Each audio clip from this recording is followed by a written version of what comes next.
სუხა საბა ორბელიანი, ენით დაკოდილი. ტექსტი ნათარგმნია ხელოვნური ინტელექტის მიერ. კაცი და დათვი დაძმობილდნენ.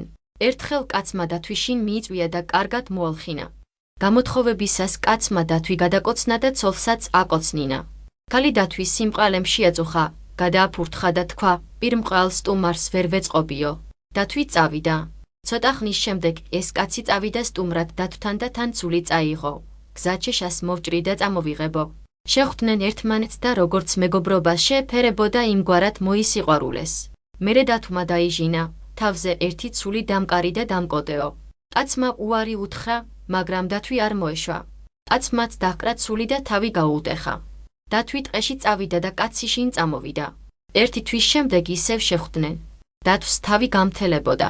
დათვმა უთხრა, ძმაო, შენის ცული დაკოდილი თავი გამიმთელდა და შენი ცოლის ენი დაკოდილი გული არაო.